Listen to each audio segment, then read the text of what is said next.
everybody, and welcome to Watkins Glen, standing alongside a driver who's not yet ready for the cockpit, but we're delighted to have with us for his debut on Speed Vision, Jeremy Dale. And first of all, Jeremy, tell me about the physical condition after that devastating crash a year ago at Road Atlanta. Well, things are coming along nicely. It's been a long year, and but I've had great care and hoping towards the fall to get back into a car and do some testing. Well, you know, this racetrack has probably hosted more laps in this series than any other track in the country. Yeah, these guys love this racetrack. They used to run a 24-hour IMSA endurance race here with these cars, and they haven't done that in a few years, but many of these guys have been in this series for many years, and they really enjoy this racetrack. And the other great thing is Watkins Glen is always making improvements to the racetrack, and the racetrack's never been in better shape. By comparison, 3 hours is a sprint race, but still we anticipate lots of pit activity, so we have two reporters covering the pit action. One is veteran Greg Creamer. Well, gentlemen, you know the nature of showroom stock racing in the IMSA Endurance Championship, generally incredibly close. You had something of a remarkable streak we're seeing develop here. This number 70 Speed Source Mazda, third consecutive pole in the hands of the driver Sylvain Tremblay. Sylvain, it's been a great run for you, and qualifying in particular. It sure has. Qualifying is really special for me. It's just, it's our chance to just go out and just do what you have to do. You don't have to worry about conserving, which is a big thing for us. We need to conserve a lot of stuff on these cars. You don't have to conserve the tires. All you need is one hot, incredible lap, and somehow, we pulled one off yesterday. With the wet and the dry and the black flag, it was really screwy there for a while, and we had one lap to pull it off, and I was third before the black flag, and we pulled it out somehow, and we're happy to be sitting up front again. Haven't had a win since Road Atlanta. What do you have to do in the race now to bring home the checker? This series is so tough. There's so many good guys. I mean, a miracle is what we need, but I think we're going to really work on saving the car and fuel mileage. Fuel mileage is our biggest concern. The Mazda's awfully fast, but, it takes a lot of fuel, so we're going to try to conserve, try to have a conservative pace, and hopefully people can just run with us and they don't run away, so we don't have to catch up at the end. We'll see how it all works out at the end of the race. Hopefully we'll be talking to you again. Well, he knows it's fast, but they want that second win on the season, Gary. And also joining us in the pit lane will be Calvin Fish. So we'll take this break from Watkins Glen, come back and give you the starting lineup and start the 3-hour endurance.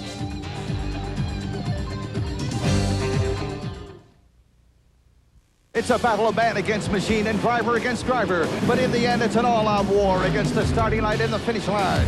Field drag racing spill, chills and fury in Diamond P Sports chasing the lights. A look at the competition and competitors who brave a quarter-mile of pavement in the pursuit of winning. Chasing the lights takes you higher and faster than you've ever been. Experience the action for just $19.95. To order, call 1-800-651-8989 or write to the address on your screen. Watch it once and you'll know why they call it Chasing the Lights.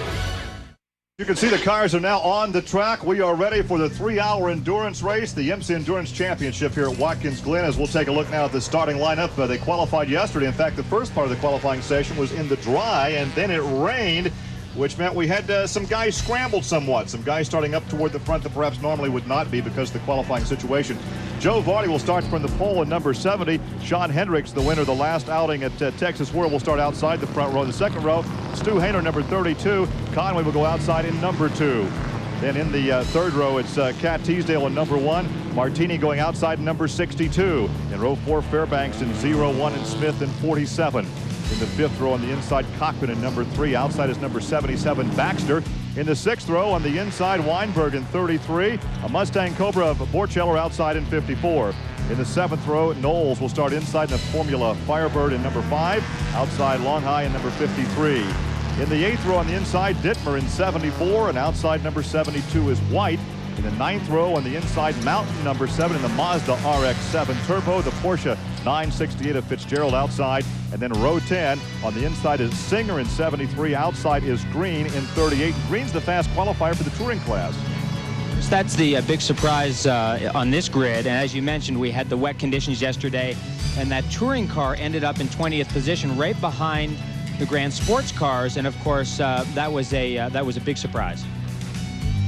Of course, our leading qualifier in sports is the number 9 car, and that is a BMW 328. And that car really should have been up ahead of that touring car of John Green and Terry Irwood.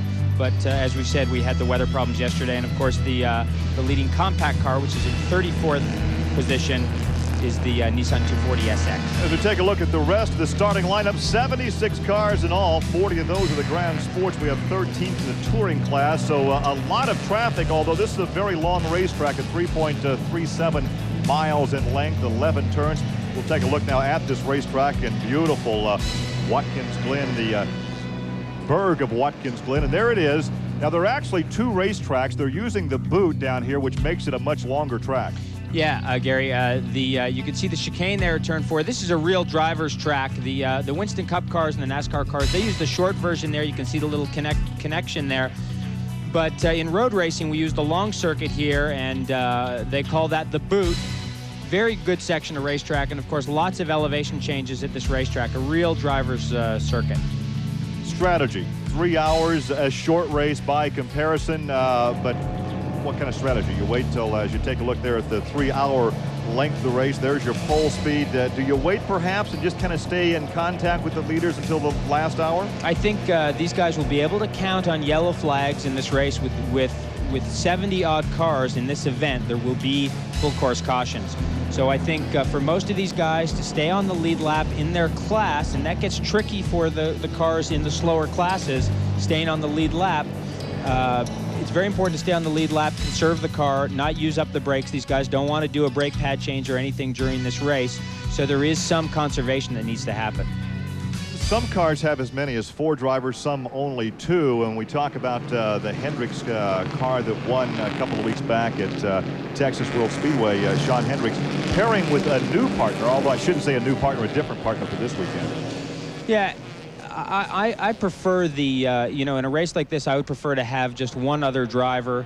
I think that that's probably the way to go in this short event, where you can have better communication with that other driver and there's less confusion, and it just makes the whole event a lot simpler. Yeah, we had a view there of the Mustang, the first win for the Ford Mustang at Texas World Speedway the first weekend in May. This is a very taxing racetrack, very high speed in the corner, generating a lot of G-load on the drivers, very physically demanding. Yeah, I think that Mustang has definitely got some horsepower, and that really helped it at Texas. This is a more complete racetrack. Joe Vardy will have the pole position in the car that was qualified by Sylvain Tremblay, his teammate, and look at him go 4-5 wide down this long front straightaway. And it looks like Joe Vardy, who now lives in Charlotte, North Carolina, will have the lead going into turn 1. And Cat Teasdale right behind him. Yeah, that's the great thing about Watkins Glen. You can see the width of that front straightaway. We've got a little problem here. Not a big surprise into turn 1 with 70 race cars to have someone off the racetrack. But as I was saying, the width of the racetrack really makes the racing great here. It means cars can go 3 and 4 wide into braking zones, and that makes for some great racing. With 4 classes in this one overall race, do these guys have to watch their mirrors as well as drive out in front of the nose? Well, absolutely, especially for the slowest cars in the compact class. These Grand Sports cars are probably about 140 miles an hour at the end of the straight. Big accident here in one of the Grand car has backed into the tire barrier. Yeah, and that is turn 1 there. Jerry Thompson. And as I said, Sport. not a big surprise. Not a big surprise to have an incident in the first turn of a race with 70-odd race cars. It looks like he's just fine. That car is a mess. Heavy damage though in the rear of that car as he climbs out and walks away. And as we take a look at that action now, let's introduce to you Jeff Perner, who has joined us here in the broadcast booth, the winner here in 1990 in the 90-minute race. You talk about a sprint race. That one was a short one. Absolutely, Gary. That was a great race. We had a good time. That was definitely a race where you just went flat out the whole way. And I think these guys here, even in this 3-hour, are going to be doing the same thing. Well, you can see the action up at the front of the pack. And again, we talk about strategy. Let's talk about what your strategy might be if you were out there on the racetrack with a 3-hour event. Well, you need to always conserve, as Jeremy said, and you always want to keep in mind that if you run too hard, the brakes are going to give up on you, and tires as well. Well, we can see some waving going on right there. The safety car is going to go out on the racetrack after that heavy contact with the tire barrier. So you can see the cars are now falling off the pace just a bit. Yeah, that 08 car that crashed in turn 1, that car was in a real target zone there, and they do need to get that car out of that target zone and make sure there's no damage to the barrier and so on. So just better to go full course yellow here, get the car out, and get back to racing.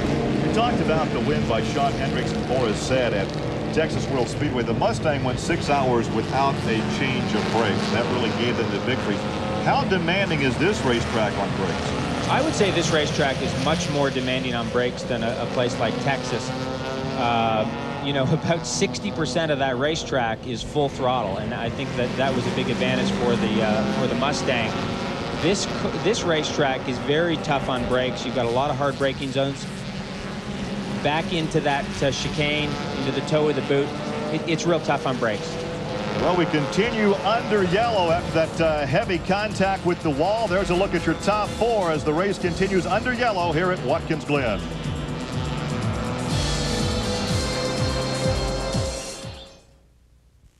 Have fun in the sun. Participate in America's largest car and truck show series. Enter your vehicle today, only at the Street Machine and Hot Rod Nationals. Be a part of the fun this season. Enter your car and truck today by calling 317-236-6522. Join thousands of your friends, trading ideas and carousing across America. Get a free newsletter subscription, plus event passes for 2 and more. Be a winner. Join the party. Call 317-236-6522. Avoid the late fees with this TV offer. Call 317-236-6522.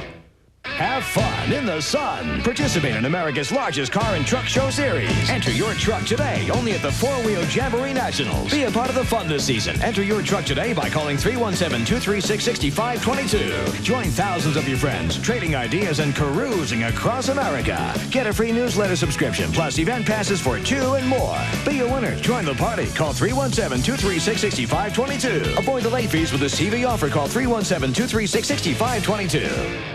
From the spiritual home of motor racing, it's the British Touring Car Championship, exclusively on Speed Vision. Join us for every race in the most competitive major international racing series in the world.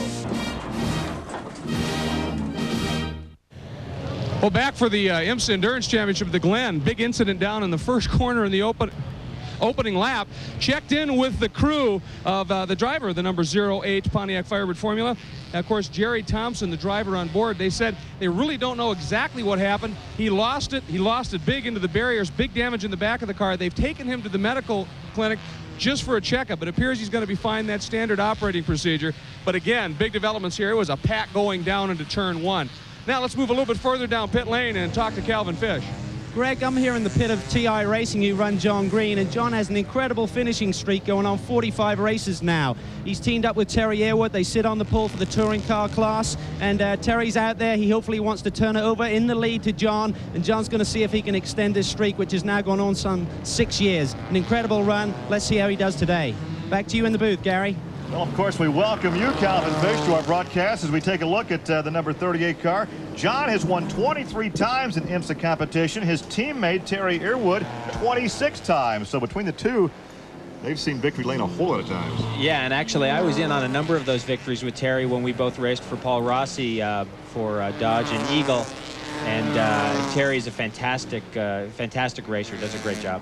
00 in the pit lane. Bart Hayes in a Grand Sport car. We've also had under that yellow a black flag being displayed for the number 19 of Bob Speakman. He was spilling fuel because the gas cap was not attached, so he could probably slap the hand of one of the crew members there.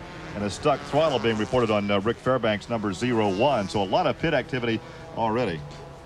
Well, that's not unusual. You know, sometimes during a weekend like this, things are kind of rushed. You have a number of different classes competing here.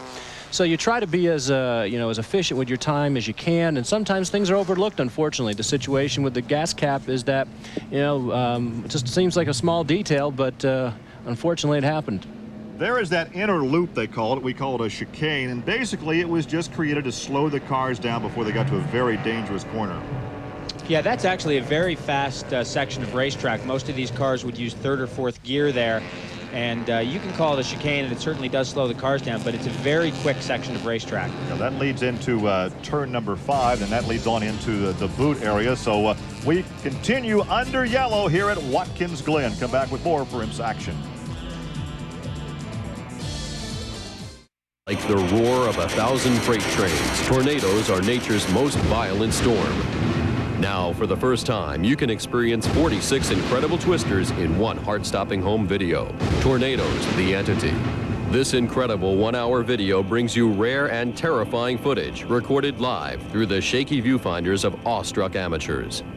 You'll live through a full 9 minutes of the infamous 1991 Andover, Kansas killer tornado as it passes within 100 yards of the camera.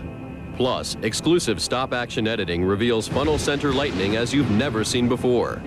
At just $29.95 plus shipping, Tornadoes the Entity is one video cassette you can't afford to miss. Here's how to order. Use your credit card and call 1-800-321-6500 for Tornadoes the Entity, only $29.95 plus shipping. Don't miss this special TV offer to own 46 of the most dramatic tornado videos ever recorded. Order now. Call 1-800-321-6500.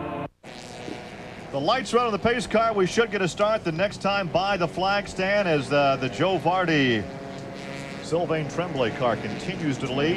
Cat Teasdale rides in second at number 1. Number 2, Conway, is now third, and Hayner now is fourth. You take a look at the top 8 there with Hendricks, Cochran, Walton, and Stewart. As I think we can show you the top 12 so far as we get ready for the restart. Once again, your leader from the pole position, Joe Vardy, a winner of 22 of these events, although his teammate Sylvain Tremblay qualified for the pole, as we told you earlier, his 3rd straight pole position. With this type of competition, that's impressive. Yeah, and that's one of only 2 Mazda RX-7 turbos in this race, and those cars are well represented here, certainly being on the pole.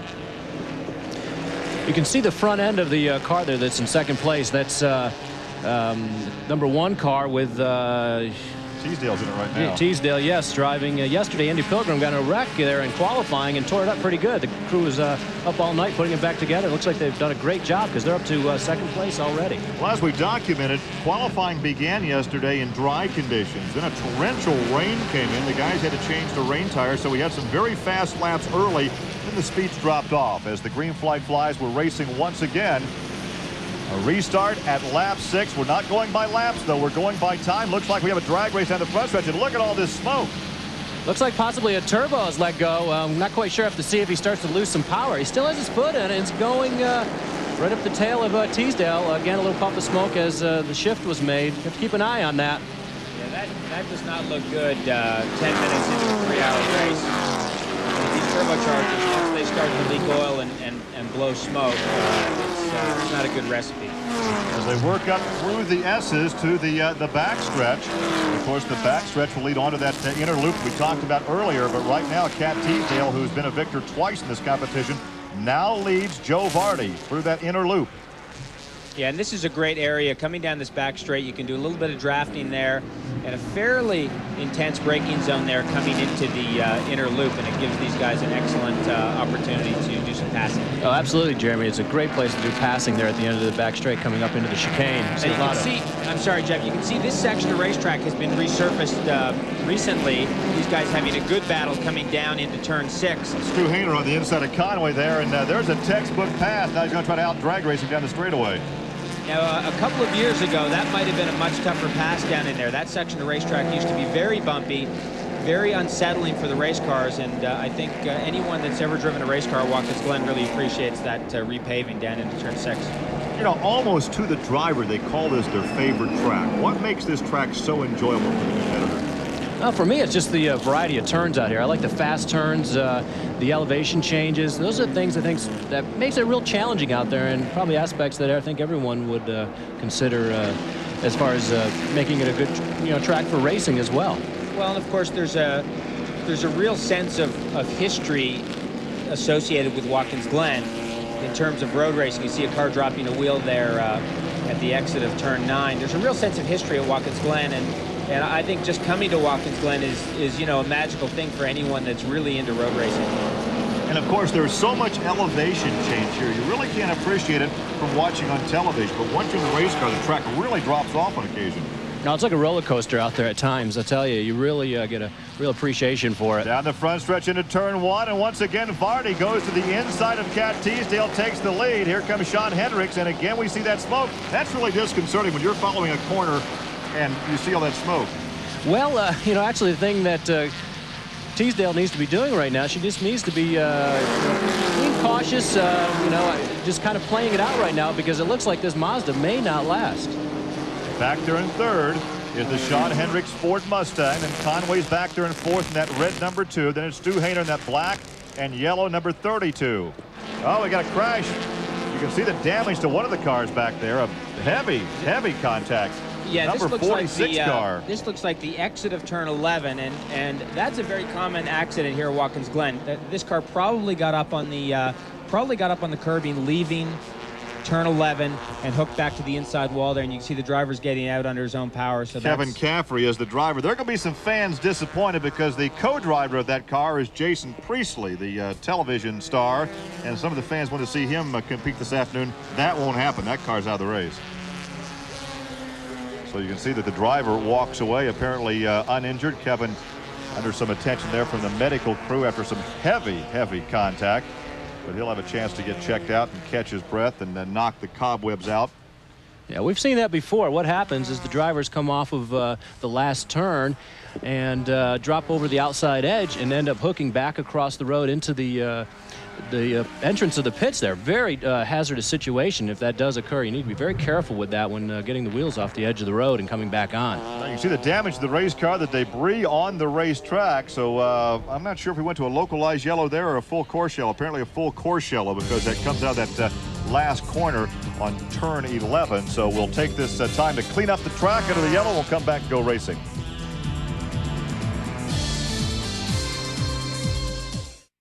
Hi, everybody. I'm Bill Patrick, your host for Auto Week on Speed Vision, inviting you to join us each and every Thursday night at 7:30 Eastern Time for the latest in automotive news, reviews, and previews right here on Speed Vision. We continue under yellow here at Watkins Glen as we take a look at the top runners right now. Again, it's still Joe Vardy out in front, showing some smoke early on. And Sean Hendricks in second, Cat Teasdale in third. Conway is in fourth position. So we should have a start this time around. As we take a look at the rest of the top 8. Reason for the yellow, the 46 Mustang of Kevin Caffrey.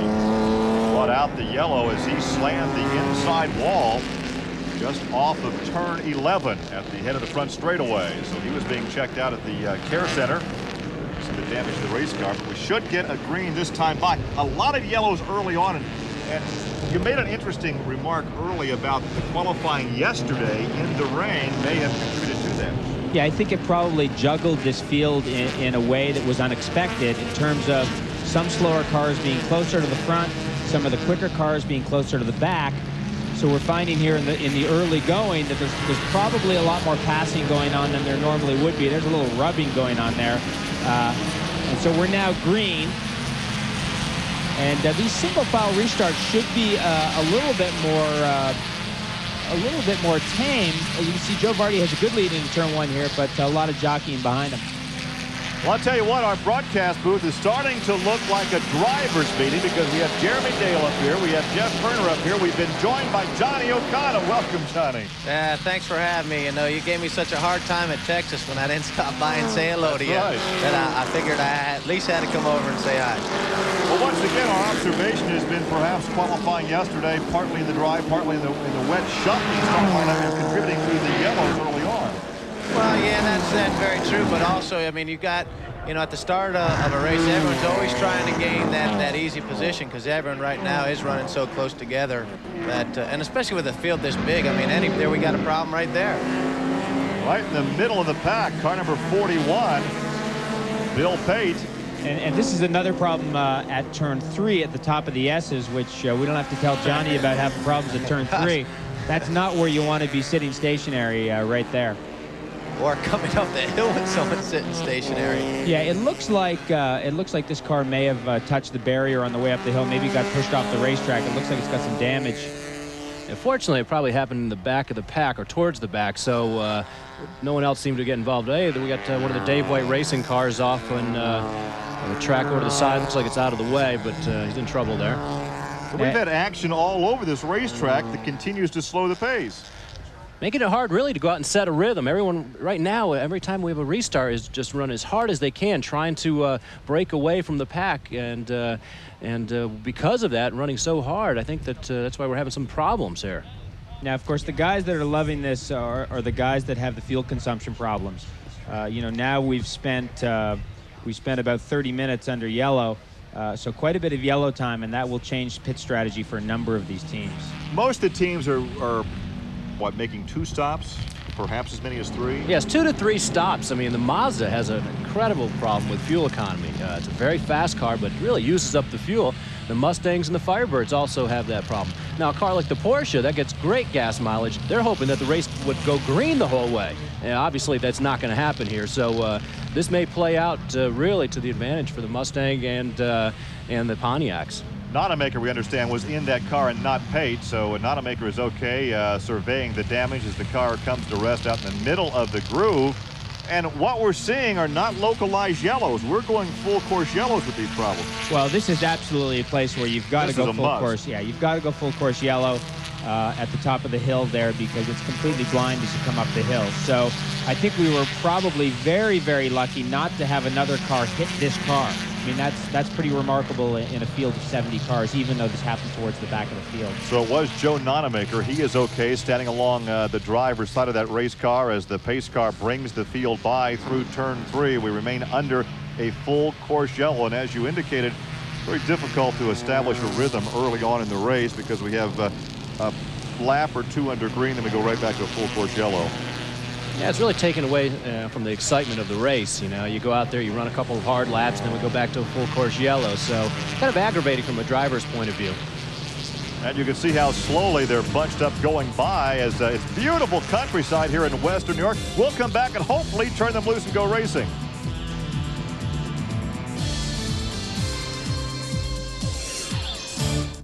Fed up with sports on strike? Don't hurt your head over it. Strike back with a sports video collection that'll be a smash in your home for years to come. The totally awesome sports collection from ChoiceMart.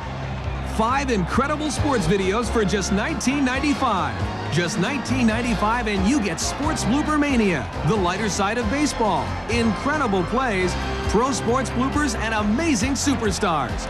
5 different tapes with exclusive footage, much of it never before seen on TV. You'll laugh, you'll cheer, you'll cringe. Satisfaction guaranteed or your money back. It's not available anywhere else, so get your credit card ready, pick up the phone, and call now. Call 1-800-626-1300 now to get the totally awesome sports collection for you or your favorite sports fan. 5 incredible videos for one low price of $19.95 and a 30-day money-back guarantee. Call 1-800-626-1300 now. As we take a look at the overall standings now with about 2 minutes and 2 hours and 1 minute remaining, you can see the Tremblay Vardy Mazda continues to lead. But let's take a look now. That's the Grand Sports, as I think we have time now to show you all the top runners from all 4 of the divisions in the sports class. There's the number 51 BMW is leading. Take a look at the top 4 there. We'll take a look now at the Touring and the Compact. Well, there's the Touring. In fact, we'll talk to Terry Irwood momentarily. He was the fast qualifier. John Green is now in that car. And there's the Compact leaders right now. As we continue on with 2 hours to go, let's go trackside. And Greg Creamer is standing by with the driver that put that car on the pole in his class and has that car out in front. Greg? Thanks, Gary. By my watch, almost 59 minutes into a 3-hour race. And Terry, a relatively early pit stop for you guys. Thinking about fuel? We're hoping to go to the end. You know, we had to go 45 minutes to get points, and so we went 47 minutes. And if we can, you know, stick John Green in the car, top up the gas, with just one more caution, I know we can go to the end. So we're gambling that the car will go 2 hours and 9 minutes on a tank. It'll go 2 hours on a good day, and John Green is a master at gas mileage. So we're going to gamble on it. The only way we can get hurt on this deal is if the overall leader comes back and catches us, and then there's a full course yellow. We go a lap down. But if the overall leader doesn't catch us, then we'll slowly move our way back up front as the other cars have to come in and get gas. I just saw 2 of our competitors come in and get gas, so now they're back behind us again. So with only 2 exceptions, I think we're of course, I couldn't spell strategy 3 weeks ago, so we'll know more here in about 2 hours. Well, and again, Calvin already talked about the tremendous reliability and finishing record of this team. Don't count them out. Yeah, in fact, the last DNF this team had was 90. 1990 at Road Atlanta. They've gone 45 races without a DNF, and this guy knows how to conserve the fuel. In fact, he's won already this season. He won at Texas World, John Green, the last time out, so he's in a good position right now. Well, and of course, that kind of finishing record says so much about the quality of the drivers and the quality of the team in terms of preparation, because as we've already seen in this race, you know, incidents from car to car are not that uncommon, and these full course yellows are caused by these incidents. So for these guys to come through with that kind of finishing record is really remarkable. you call nose to tail as they came out of the boot there.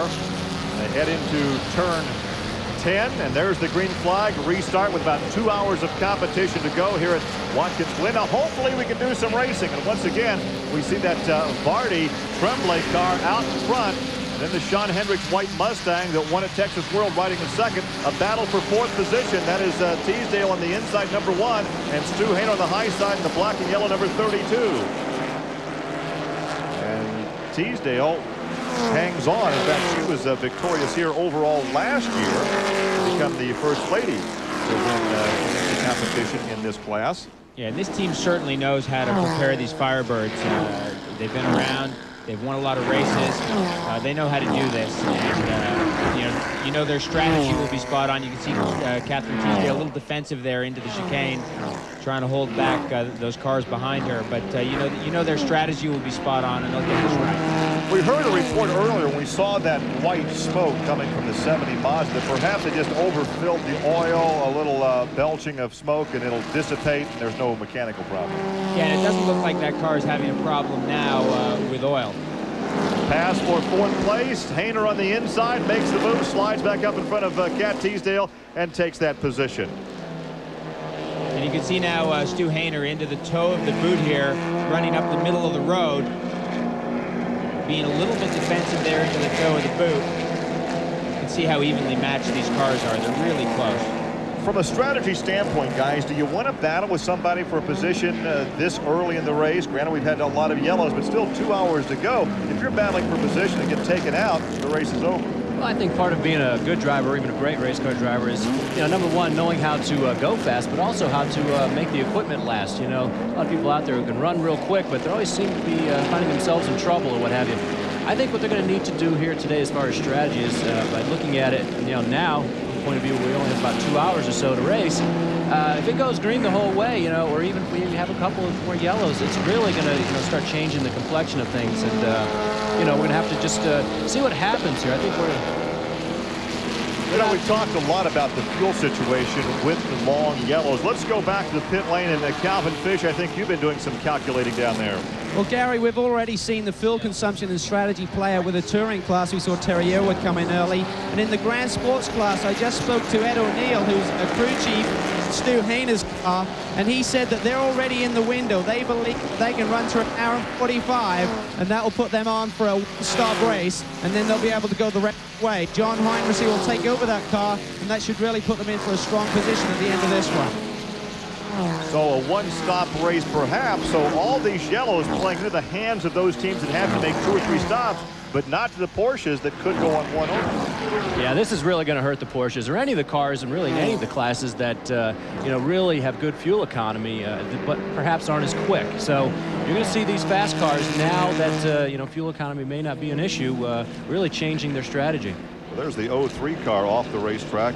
Chuck Cottrell, remember there was a big crash at Atlanta in that big rainstorm. That's the car that replaced the car that was so badly damaged there, and it is off to the side and out of harm's way, and the yellow does not come out, at least a full course yellow, so the race does continue. Yeah, this may be a situation where we don't need a full course yellow, and we can just go with a local yellow there to prevent passing in that zone for safety reasons, obviously. And that would really be a benefit at this stage, because I think these guys have run enough under full course yellow. They don't want to do that anymore. How much does the weather forecast play into strategy? We still have a chance of some showers and thunderstorms as the heat and humidity starts to rise, and we could have a pop-up thunderstorm. That could change everything. Well, I guess it's one of those things you always have to take into consideration here. And by the looks of things, I think the idea right now is just to run as hard as you can, and just really looks like they're going for it out there, using all the road, as you can tell. And hopefully these yellows aren't going to determine the outcome of the race. It looks like that BMW of Cottrell, the Genesis Racing car, pulled off and out of the way, so hopefully we'll only see a local yellow there. And also with the yellows that we've had, they've kept the pack bunched up, so your leaders really have no traffic to contend with. Yeah, at this point it's just green flag racing with no lap cars. There's still some sorting out that would be happening further back in the field here, but all these Grand Sport cars at the front are getting themselves sorted out, finding a pace that's comfortable for them. But as Jeff said, now they can probably run a little bit harder Here's one of the Mazda Miatas that seems to have gone off course. Looks like it's got a little bit of damage there on the right side. Bud Schramm in the 96 car off to the side of the corner there. Yeah, that looks like the exit of the toe of the boot down there. Big elevation change there coming up the hill. We've seen a lot of cars trying to outbrake one another into the toe of the boot there, so maybe he got together with another car. You know, you stay pretty busy in the cockpit on this racetrack. Where, as a driver, can you really relax just a bit? Well, you know, before the chicane was put in, or the inner loop, as it's called, back straight was a bit longer then, obviously, and that gave you a bit of a chance. It's still, anytime you get to a straightaway, you're going to try to, you know, take a deep breath there, relax your hands on the steering wheel, take a good look at your gauges and so forth, and just you know, try to relax the best you can. I mean, you know, being able to, you know, go the distance out here and, you know, is going to require you to be relaxed behind the wheel. Hearing the voices of Jeff Perner and Jeremy Dale here in the broadcast booth. Did I hear you guys say when we were talking to Terry Earwood that he was your instructor when you guys first began racing? Yeah, Jeff and I both started out with the Skip Barber organization, racing in their series and going to their racing schools, and Terry was one of our instructors at that time. So always be nice to your students, because you never know when they might be on television announcing your racing. As we take a look at your field summary right there, 4 classes running together here at Watkins Glen on a 3.37 mile, 11 turn road course, and because of all the yellows that we've had, that kept the field fairly well bunched up. What I like here is all the different brands of cars we have here, and a real good mix-up. It's really great to see all the competition. The IMSA does a great job of equalizing these cars in terms of speed and weight and competitiveness, and we can see there's a local yellow there, and it looks like we are in fact going to go full course yellow for either the 96 car like that was off the side of the turn there. So once again, another full course yellow as we'll check on the driver's condition. You can see the gap that opened up between first and second and third.